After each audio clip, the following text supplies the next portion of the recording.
Hey everybody, welcome back to my channel. I am here with my friend Nicole. Hi.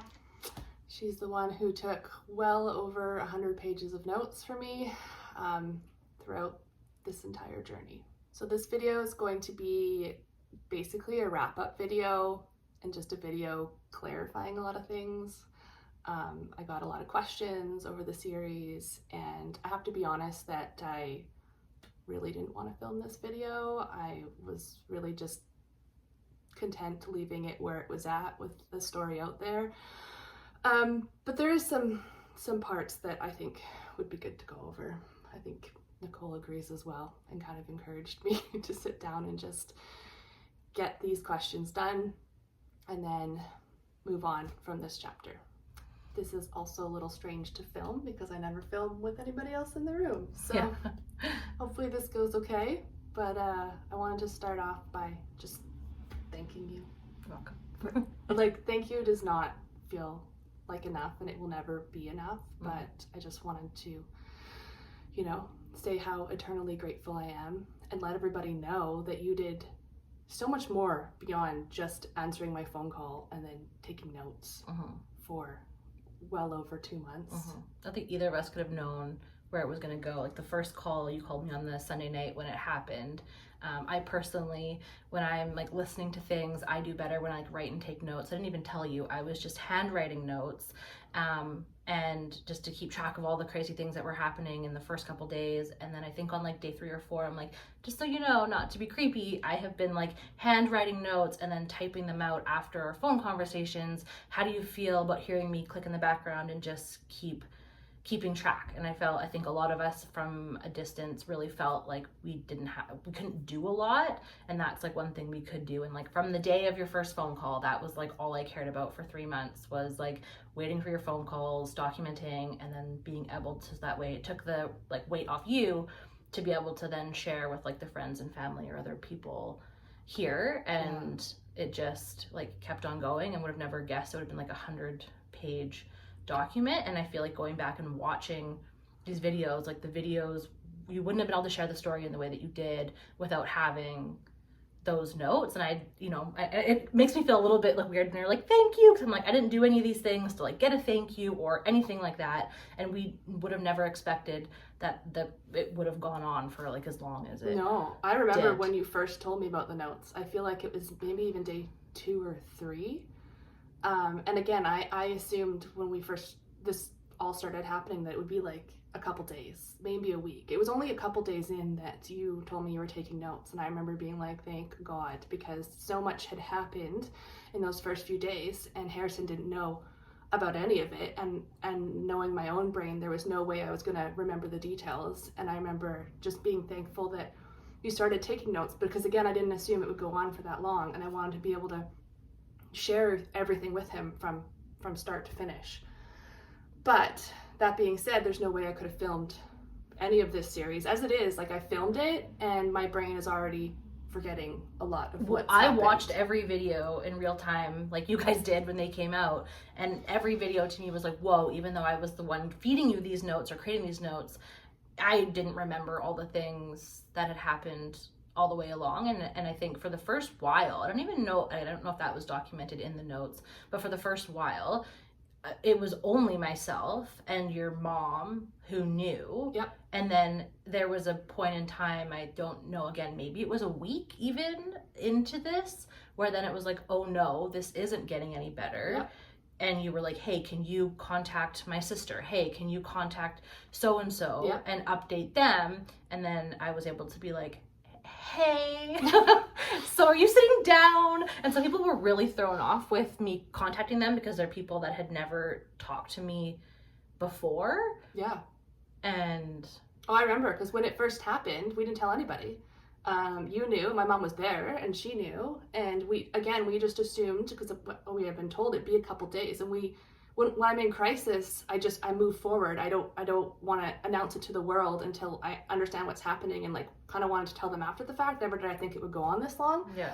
So it was only a couple days, and then I told Harrison's parents. But by that weekend, I was like, major people in my life, family and friends, do not know what's happening. And I did not have the capacity, and my mother did not have the capacity to explain everything that happened in such a short period of time. Yeah.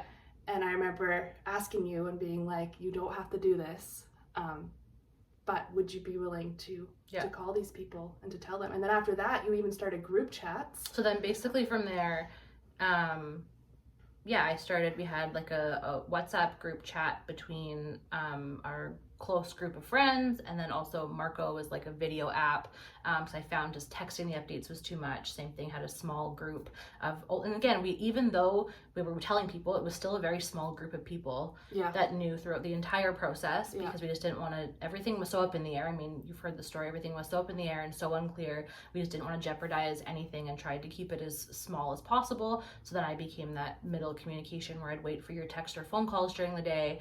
I would get them, document them, and then share them with the people share what you could too, because there's a lot of times I was like, this is what's happening, but I've been told not to tell anybody. And that was super difficult. But so anyways, it's like full 3 months. So you're amazing. She answered the phone at every time of day, night, like it was no matter where insane. I was. I went on a trip and I was like, FYI, this is what's going on. And I don't know. I think everyone's been like so I think you expected, I don't know, maybe I don't want to say expected, but I think that going into this, we weren't sure what the feedback would be on the videos, and I feel like there's been so much support. And at the beginning you were like, I'm not even gonna look at the comments, like, can you do it? And I think I'm like, there was so much like support, and that's why I think this video of just like a wrap up to share, and this is a very like heavy, and this is what's kind of felt weird for us, is like how to share this in a way, because it is so serious and there was someone's life and all of this, and we don't want to make it this light, like, oh my gosh, we're filming a fun friend video. No. It's like just for all the people that have supported up until this point, like a bit of a wrap up and some answers on a very complicated situation, and going from there. I wanted to mention a couple other things that you did as well. Okay. Sorry. The beginning is a thank Nicole for all the things, and thank all the people for all the things, and then I'll get it. I have a list of questions. But also when we got back into the country, we had nothing, and you decided completely on your own to start a Google Doc. A shared Google Doc of basically household items, like what we would need, like beds, like forks and knives, and mattresses, like just basic needs, because again, we just moved with what we had and we had to find a rental, and you knew that we had nothing. And I didn't even know she was doing this, and had shared it out with a few family members and friends, and got a storage unit for a month. She got a storage unit for a month, and went on Facebook Marketplace, hustling, basically, Google document of like, we have five people, all the different rooms in the house, what are all the things that you need, and just shared it out, and people could comment who wanted to get each thing. It was amazing. Going around to a Facebook Marketplace, and we called it the Facebook Marketplace kind of hustle, and put it all into a storage unit, because you weren't even thinking about that. You were back and trying to find a place to and live. just trying to, you were at that point when you first came back, you couldn't even walk. Never mind like Harrison just coming out and the kids just seeing you guys. The last thing on your mind was that. And again, from us, it's all we could do was, and again, our other group of friends were a big part of that. It's huge. Support you guys. Huge. The amount of stuff that was accumulated in such a short period of time was honestly life-changing, because otherwise we would have, it took everything just to get a rental. We would have had a rental, but then we would have been, sleeping on the floor trying to find mattresses, and I'm just forever grateful. And you took me to the hospital too. She was the one who drove when I first got back. So anyways, I love you. Thanks, friend. I love you too. Okay, and lastly, before we get into all the questions, I just want to thank, again, everybody else involved. There are so many people. If you watch the series, you know how many people that I didn't even know. I mean, people that I knew, but people I didn't even know, that truly, I don't know how I would have gotten through this situation without them. And I'm thankful to them till the end of time, and wish that I could do more to show them how much their support means to me. And everyone in San Juan who helped, everyone back home, I just really wanted to put it out there, a big thank you. And then also, the people watching this video and commenting, the supportive comments. Seriously, like Nicole said, I didn't want to look at comments. I was scared. I was scared every time a video went up. I'm still scared every time like an email comes through with a comment. And I would say over 90% have been incredibly supportive, and I just wanted to let everybody know how much that means, and how much easier it was to get through this process with that feedback. Because I think if the feedback would have been negative from the beginning, I don't know that I would have finished the story. So thank you for that. And then the last thing I want to thank for address, I guess, is the GoFundMe, which again, I always feel awkward bringing up, but I genuinely wanted to thank anybody who was able to donate to the GoFundMe. I know there's been a lot of questions about like specific numbers of how much everything costs, and throughout this whole process, I haven't wanted to talk about numbers for a variety of reasons. But if you've seen how much the GoFundMe has raised at this point, I just wanted to let you know that has covered my medical expenses. So if you're curious, and I know I responded to a comment, somebody way back, I don't know, on video 1 or 2 about like where this was at, and it's very much into the 6 figures. Sorry, Nicole and I were just talking about how to address the GoFundMe, because I feel like every time I say it, I feel yucky about it because I'm not asking for more donations. I just wanted to address, because there's been some speculation about how much things actually cost, and I just wanted to address that there's no overage of money at this point. Again, we're well into the 6 figures, and we're eternally grateful for everything that we have gotten. So I think I'm really grateful for everybody that has donated, because I know throughout this process is something that you didn't want to do. There was multiple times, I am the organizer of the GoFundMe. There was multiple times in this process early on, just seeing as the situation unfolded and how much money was being incurred and everything like that myself and other friends had asked, and you said no so many times, until like, I think you talked about it in one video, that me and another friend got together and just were like, we're gonna put together a draft and do this whether you like it or not, because I know it made me bawl my eyes out of the hospital. Yeah, and you don't want to ask for that. No. And we're like, but this is what GoFundMes are for, if people can share. So I'm also really grateful for everyone that donated, and grateful for you guys for opening up and saying yes to doing something that made you uncomfortable, and I can tell still makes you uncomfortable.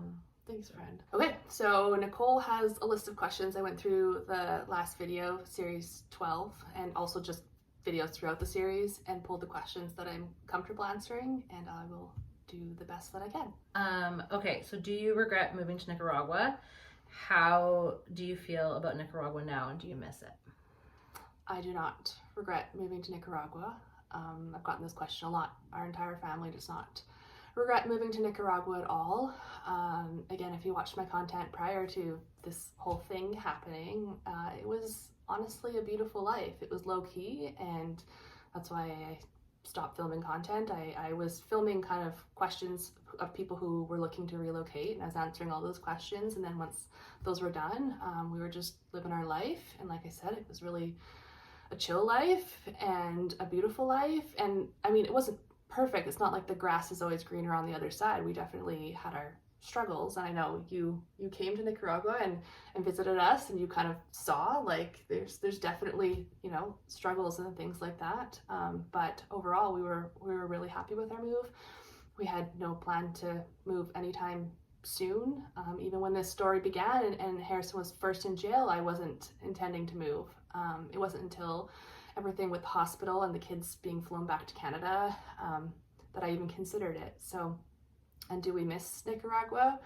We do.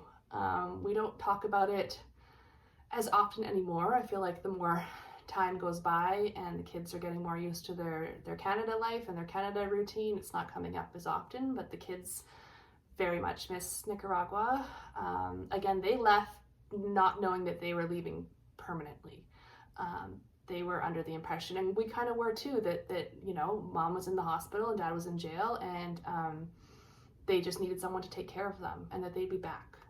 So they never knew that they were not going to go back to that home, and they never will. So there's definitely some feelings there, but yeah, overall, I just want to say that you know, we don't regret moving to Nicaragua. Yeah, I think knowing you for a decade plus and seeing your family before and some of the things that while you were there for you and other members of your family that you were able to heal and overcome. Oh yeah. There was a lot of, without getting too much into those like personal situations, a lot of like healing, and your family and everyone in it wouldn't be where they are today if you guys hadn't had made that move and experienced that. No, that's absolutely right. And sorry, how do I feel about Nicaragua now? That's a tough question to answer. Clearly, after everything I went through, I have mixed emotions. I think I'll just leave it at that. I have mixed emotions. I still think it's a beautiful place full of beautiful people. And I feel it's really easy for this. I mean, obviously the situation is really scary, and a lot of people, even myself, we had plans to come back again. It's hard not to be like, to come across as scary, but in my experience in Nicaragua and where we were, like, I felt so safe when I was there. We loved it. I had a trip to come back, like I said. There you were able to have your kids just be in the town. Like, it wasn't unsafe for you guys to just live your day-to-day life and have your kids come and go and stuff like that. So the worries of like fear and things like that didn't come until like after this situation. That was kind of a common thing why your parents and like Harrison's parents, like, you had a lot of people come to visit you guys and come back again, because that was a place that other people were considering to come and join where you guys were down there. So it all came as like quite a surprise. So I think people would think that you might regret this move. Yeah. But I don't. Okay, so the next question was, why did you move? Did the house sell, and will you move again? Yes, our house sold in Nicaragua. Which we're very grateful for, because real estate down there can move very, very slowly. So we're very, very fortunate for that. Will we move abroad again? I'm going to answer first. And honestly, I don't know.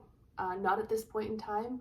Given everything that we've been through, we very much just need to be grounded and kind of be around friends and family and help support us heal and have some stability for the kids. So I would say at least until our kids are out of school, I don't see us moving. In the future, I could see us being some type of snowbird. That's always been a dream of ours. This is how this whole thing kind of came about, was us wanting to be snowbirds, but with kids in school, it was challenging. So that's a dream of ours in the future, but no, we don't have any plan to move anytime soon. And what was the other one? Why did we move? A lot of reasons. Like I said, if we needed to come back here to be around family and friends for that support, that was huge.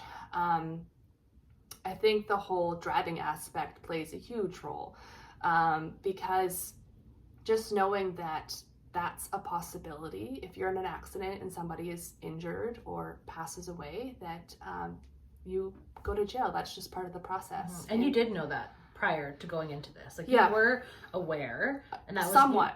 Your due diligence of like what that could happen, not to the extent that it did. And not that we didn't have judges. So again, if there had been a judge and we didn't have the corrupt lawyer in the beginning, this would have been a very quick process. Harrison would have been in jail for like up to a week, I think, if it had gone through, the mediation had gone through right away and there had been a judge. It's not just Nicaragua, it's a lot of countries in Central America have exactly the same law. And just knowing that my kids are coming to the driving age soon, like that, as soon as Harrison went in jail, this was one of the very first thoughts that came in my brain was, oh my goodness, what if that had been my oldest who's going to be driving next year? Like, what if that had been her? Of course, nobody hopes that you're going to get in an accident where somebody's injured or dies. But just knowing that that's something that can happen is a very scary thought, not just for ourselves, but for our children as well. And that definitely played a big factor of us not wanting to stay just because of that risk. It's a risk at the end of the day, a big risk. So, and then the last part of that is the part of the story when somebody knew the family from our town and was essentially spying on us and trying to feed them information, most of which wasn't true. Like, just that whole, I think it's really that part in the story that I didn't feel safe anymore, and I had felt nothing but safe up to this point living in Nicaragua, but once that happened, it really rattled me, and I knew we couldn't stay. I feel like, you know, there before you moved, you went there and you saw schools and got to know people and did as much due diligence as you could, but there is a point of where you just don't know what you don't know. And a point of sharing these videos is to also help people be like, you know, what can we learn from that, or things like that. Now that you've learned the things like, you know, what that could have looked like for your kids driving, then you have more knowledge and kind of go from there. So hopefully people can kind of take that and learn from it. The next question was why going to court wasn't an option if the guy was drunk. Again, a question I wasn't sure that I necessarily wanted to address, but I did get this question quite a bit because, again, the option was mediate with the family or go to court. And given the fact that he was intoxicated and, you know, driving without lights and so on, court could have been an option. The reason we didn't go that route is because both lawyers, both the corrupt lawyers and the lawyer that I ended up having, told me that this is a very long process. He would still be in jail right now, for sure, waiting on that court date. And once that court date came, there was never any guarantee that whatever judge oversaw it would rule in our favor and let him out anyways.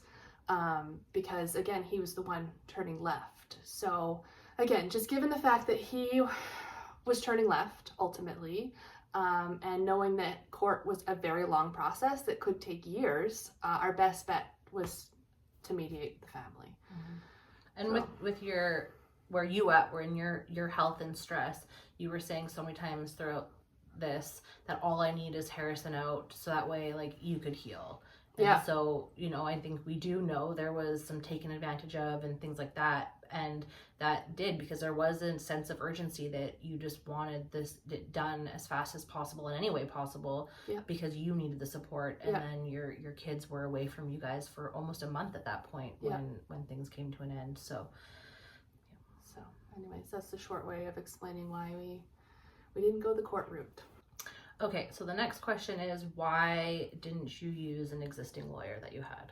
Okay, so I've heard this one talked about a little bit as well, is like having lawyers in place in Nicaragua in case things happen or go down. It's good to have a good relationship with a lawyer. We have had nothing but honestly terrible experiences with lawyers leading up to this. We've only really needed a lawyer for buying our house and then going through residency, and I think something to do with like car registration or whatnot. And so we used this one lawyer in particular that came highly recommended from our real estate agent, and it was nothing but a very poor experience. So when this happened, I immediately knew that was not somebody I was going to reach out to, and I didn't have experience with any other lawyers because I didn't need a lawyer for anything else living there at that point. So yeah, that's why I didn't initially reach out to the lawyer that we already knew. Okay, so the next question is, does Harrison have a criminal record, and will he come on camera, and how is he doing? So no, he doesn't have a criminal record. It wasn't a criminal offense. Will he come on camera? I've asked him this, and he did say he is willing to come on camera, and it's more so me that has the hesitation, and I'm honestly not sure why, but yeah, I don't know. I've thought about it on and off because he's a pretty open person, and I know that he would sit down and be very honest about everything that he went through. I'm just worried about putting him out there like that, I think. So it's really my own fears behind that. So I don't know. We'll see in the future, I guess, on that one. And how's he doing? He's doing okay. Yeah, he got thrown right back into work as soon as we got home, and you know, that was quite an adjustment for him after sitting in a cell for 2 months. But he's doing okay. He's seeing a counselor like all of us are. So yeah. So the next question kind of goes along that with Harrison was, how did he stay sane when he was in jail? That's a good question. Basically, he had a routine, and we're very thankful to Greg, who was in there with him. Again, like I said so many times, I don't know how he would have done without Greg, because Greg set him up with this routine right from the beginning and really kept him well mentally throughout this whole process. So I know that they had like a cleaning routine that they did every day, because again, they always had different prisoners coming in and out of the cell, but those two were consistent throughout. A big part of the time he was there anyways. So they had a cleaning routine, they had a workout routine daily, which I know really helped with his mental health. And he was also allowed to have books sent in. So he was actually going through a novel a day, basically. He did a lot of reading. And Harrison's dad actually was able to swap out books for him every morning. So I think that's how he stayed sane. If he didn't have books, I don't know because he didn't have books in the beginning. It wasn't until like week 2 or 3. Yeah. And I think one thing in the very beginning was like quite shocking when we found out that you're not fed and that the community had to bring food. And for some people that's just like beans and rice, but there was I think you talked about that in your video, the meal train set up where people from the community were bringing meals. And if you've watched any of Allison's old content, and Harrison, he is a foodie and loves to cook, and like as a friend I'm always like, Harrison, please make dinner because you make the best stuff. That I said to when Harrison and I have talked after that, I think that the community didn't just bring him basic things. There was times where he would just get fruit and bread, he said, but there was a lot of other times where people would bring him tacos and different food, like really elaborate food. And I feel like as Harrison being a foodie, that was something to like look forward to. And he shared that some prisoners wouldn't have stuff, and so he would share his food with other people that didn't have it. So I feel like that was probably also a big point that helped him throughout this, when I've talked to him anyway, that just like that food was a bit of a I don't know what you say it, like something to look forward to in the day. Kept his spirits high. And I also wanted to address the food thing, because I've addressed it in a few comments. It's not that the prisoners aren't fed completely. If no one's bringing you food, you do get 1 meal a day of beans and rice. So I just want to throw that in a video because I've only ever put it in the comments. So yeah, prisoners that don't have people bring them food, again, 1 meal a day, beans and rice. But good point. I know the food was huge. And I think I'm sure he would say too, like probably writing the letters and stuff, but I know like a really hard thing, was just how much you had to kind of let go of control of not knowing, that he knew that you would come in and give him an update, and days would go by, and like from the outside it was really hard because we knew that he didn't know what was going on, and that like for him he didn't know what was going on in there and had to just kind of like surrender to that a little bit. Actually, the notes were huge, especially at the end as things just slowed down and dragged out. We were sending notes daily. And I think the first, because like I didn't, and when Harrison sent his first note, that was something you did share with me and I did put in the document. But then as that became a more regular thing, that was something between you guys that we didn't see. But I think it was pretty wild, that like first letter, because it came on a ripped off top piece of an embassy about your Canadian rights. And I'm like, just like to have to write this little letter on this little square piece of paper and fold it up and hope it gets. It was the only piece of paper he was allowed because it was a pamphlet from the embassy when we first got the embassy involved. And so he had ripped off a corner and wrote his note on that. And I didn't even notice. It's when I sent the screenshot to you that you were like, what is those words? What are those words? So the next question, which I think from the beginning got asked a lot, was around the Mark situation. This is one of the main reasons why I'm filming this video, because I do want to give an update on that. So I'm going to take the laptop here. But first of all, I'm not going to refer to him as Mark in this video. I slipped it in the first video, and given everything that he did, I don't really feel bad about saying his name, so I'm going to refer to him as his actual name, which is Nicholas, because I know that there's a lot of people in the town of San Juan del Sur who have watched these videos, and I feel, given his response to everything after the fact, that people should know. So his name is Nicholas. So like I said, when all of this went down and we found out that everything his lawyer said was a lie, when I got the new lawyer, and we found out that no one had contacted the family and the guy didn't have a wife and kids, and like just everything that they had said was a lie, I was advised to not bring it up with him, and had also made the personal decision that I wasn't going to rock the boat, so to say, until Harrison was out of jail, because I didn't know, like, I knew his lawyers were real lawyers, but I didn't know how much power they had and how much they'd already gotten involved with the case, and I didn't want them to make things worse for him. So yeah, I made the decision to deal with this after the fact. So once we got back, I think we were back a couple weeks, not very long after we got back to Canada, I wrote a letter. And now Nicholas only speaks Spanish. I wrote the letter in English, and I sent it to, I think I called her Sarah. I don't remember, but I think I called her Sarah, the one who was helping me in the beginning with like all the translating and whatnot, and who knew Nicholas personally.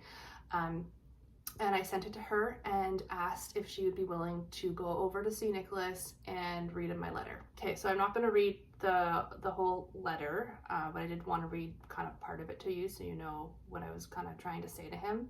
Basically, in the beginning, I was just telling him that I didn't feel safe communicating with him till I was back in Canada, and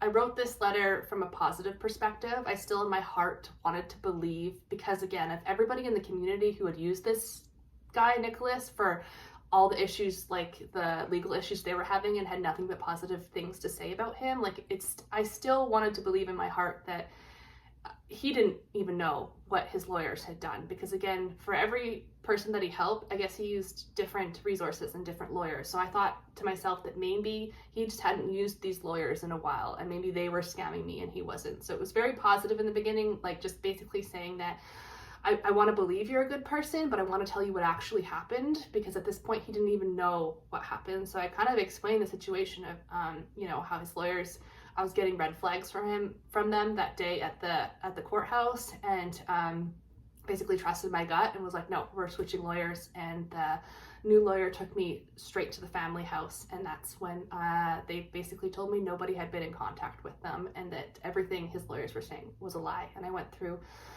that whole situation, and then I also went over, like, due to the delay in contacting the actual family, this complicated Harrison's case, and kind of the fallout from that, and all the medical stuff, and all the debt that we're in, and like just everything that happened from that point forward. Because had his lawyers actually contacted the family and we would have gone through the process properly, Harrison would have had the option to have been out that week. And it's because of them that we had to wait for a judge. And so anyways, I explained all that. I basically say, so I want to know why. I want to know what you have to say, and I want to know what you know. Like I said, I want to believe you weren't involved, and if that's the case, I felt you needed to know so you didn't work with these lawyers. And if you were involved, I hope you know the impact this had on our family, financially, physically, and emotionally. Either way, if you could please tell Sarah, basically, anything you'd like to tell me, I'd really appreciate it. And then I want to close this chapter. Okay, so Sarah took the letter over to Nicholas and translated and read it to him, and then sent me a voice memo. And I just re-listened to the voice memo last night, which was crazy listening to it. I mean, it hasn't been that long, but it still feels like, and I've been saying this to you a lot, like a dream, like an alternate reality. And the more time that goes on, the more it feels so crazy. So to listen to her voice and to just put me back in that spot was really weird. But she sent me a voice memo explaining how it went down. And she basically said that she was in shock by his response, because he still, after she read the letter, and he apparently interrupted throughout the entire letter and was very defensive, and in the end still insisted that he knows his lawyers and that everything that they said was the truth, which doesn't make any sense, because she was like, but Allison went to see the family and they told her to her face that nobody had been in contact with them. Like, she laid that all out for him, and he just kept saying, no, if you would have used my lawyers, Harrison would have been out a lot sooner. Everything they were doing was the truth. Sorry, I'm just reading the bullet points. He was very insistent. He kept interrupting throughout the letter. He called the uncle, and I was just trying to figure out if I had used the uncle's name, and I don't think I did, so I'll keep it out. But he called this uncle during their conversation. And again, this was going back to the beginning. They always said that they had a connection to the family and that they knew the uncle of the family, and that's what gave me the red flags in the beginning, because they were going to bring the uncle and to the courthouse so that he could tell me that the family had been contacted. And I was like, how do I even know if that was the actual uncle? So he called this uncle on the phone when he was talking with Sarah, who was insisting the same thing. He also told her that he would bring the lawyer, again there was 2 lawyers, that he would bring the lawyer to her to have him explain that everything that they were saying is true. And she kept being like how is that helpful? Because Sarah had actually met the family, like she knew what they looked like. So she's like, if this lawyer comes and tells me that, you know, everything they're saying is true, how am I even going to believe that's true? Because I met the family and they weren't contacted. And I feel like that was even like, how did we verify that the family you met after that was the actual family? There was required documentation that they had to submit to prove that it was. So there is no shadow of a doubt, because there was documents required to prove this was the family. And that, I don't think we spoke about that. That was, so we know without a doubt that the actual family was the family. So. Yeah, but that was a huge concern of mine in the beginning after we met the family, and then that thought crossed my head. I'm like, oh my goodness, what if this wasn't actually the family? Anyways, it was the family.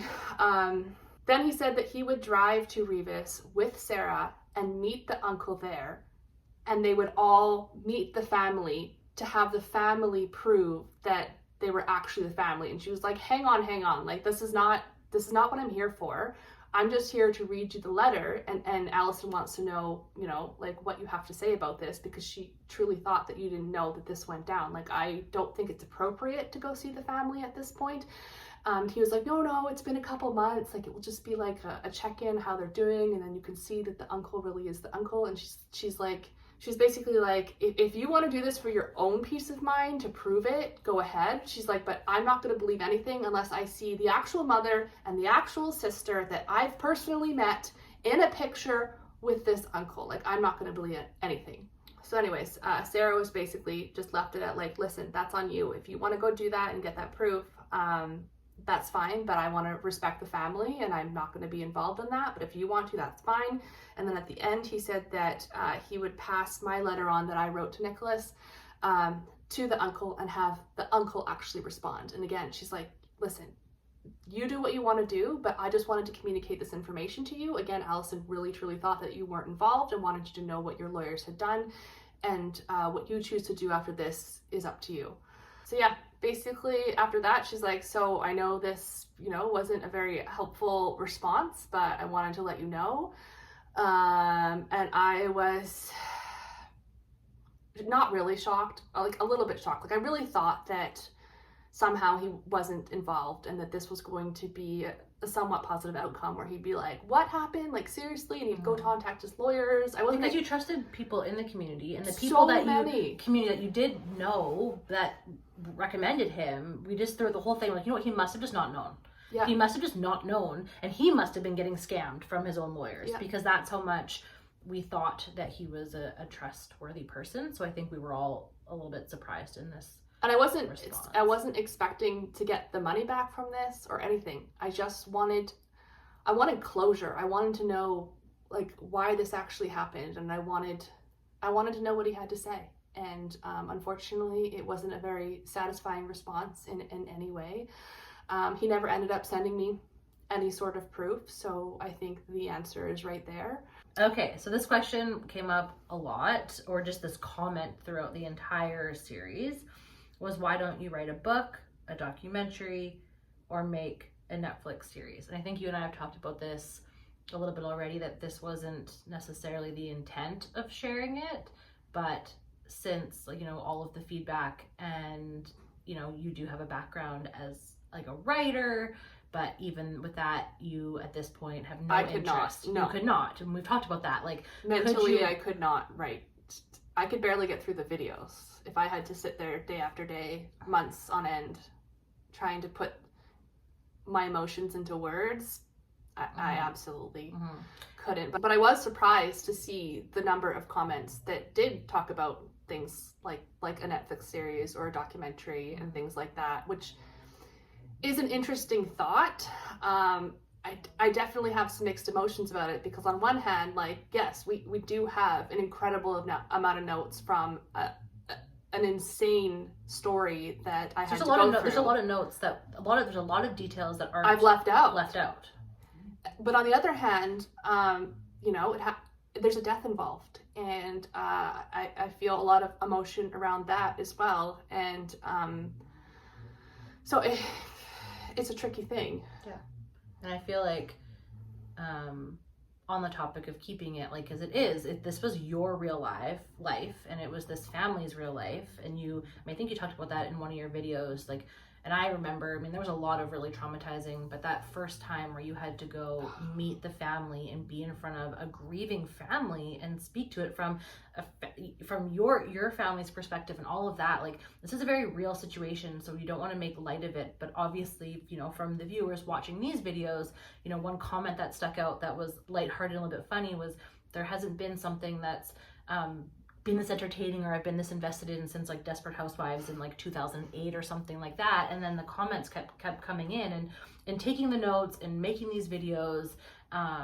This wasn't the intent behind it, but yeah, I feel like we're open to it, but we also have absolutely no idea how to do that. Like, no idea how to. Again, I can't personally, without re-traumatizing you. I can't write a book. Serious. I don't know how to contact anybody to make it into a documentary. But it's an interesting thought. Okay, the next question was, is it odd that Michelle, the lawyer, never responded after, and did you have to pay her?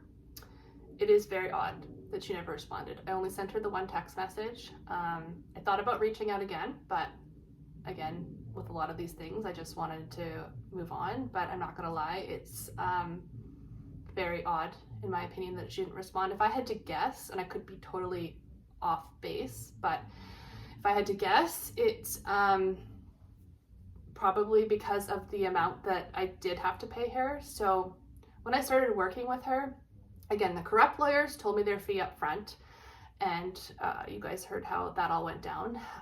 But when I started working with Michelle, we didn't talk fee. I spoke to my neighbor, Brian, because he had used her personally, and he kind of gave me an idea of, you know, what this would cost. Obviously, my situation, well, his situation went on for a long time, but I feel like mine was more involved. So I was expecting more than what he had to pay, but we never discussed. And that's my bad. At some point, I probably should have asked her, you know, how much her services were going to cost.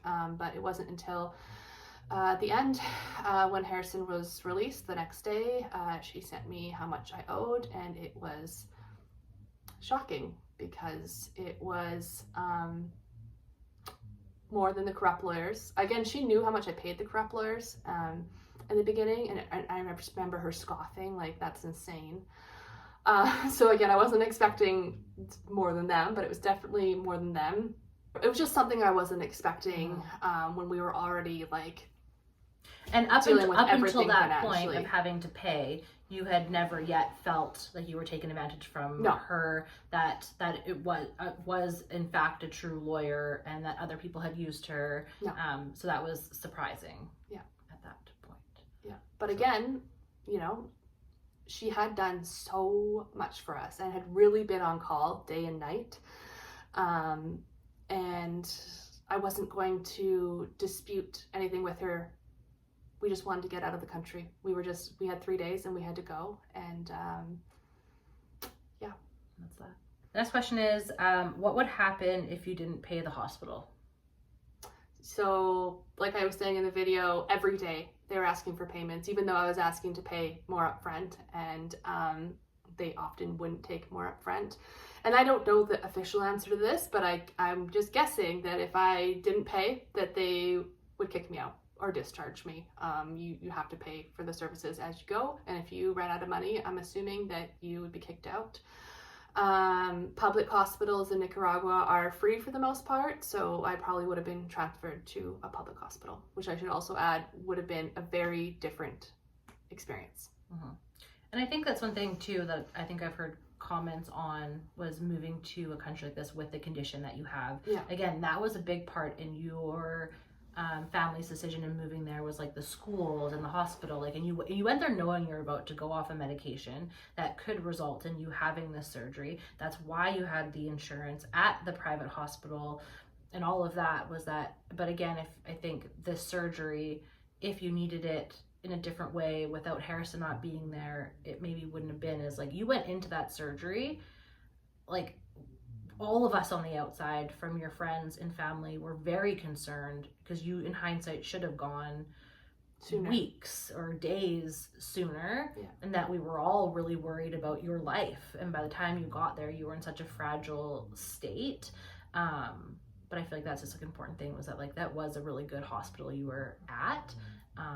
And had I not needed to be there for so long prior to even getting the surgery, the bills wouldn't have been so high. If we went into the surgery in a different sense. But it just, again, and I think that's a part of this whole story, is it is just one thing after another. When you think it couldn't get worse. It all compiled on top of each other, that Harrison's situation or your situation individually on their own as a silo or a big enough thing, but it became, everything was so much elevated because it was all intertwined at the exact same time.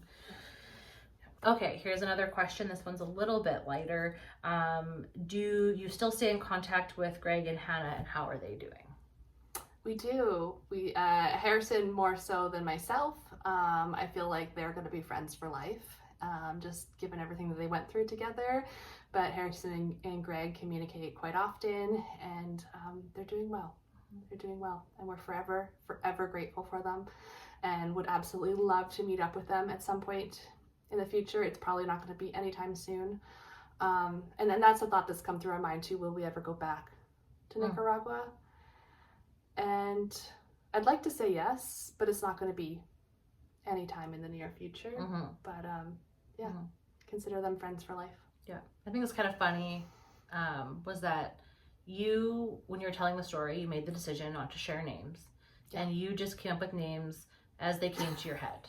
And I think this is funny. It was just funny that, you know, once the YouTube videos came out, Greg and Hannah found out and started watching them, and then sent a message to Harrison and said, "How dare you name me Greg?" And you had no idea that while they were in jail, that was something that became an inside joke to them. Kind of like the name, "Oh, you're a Karen."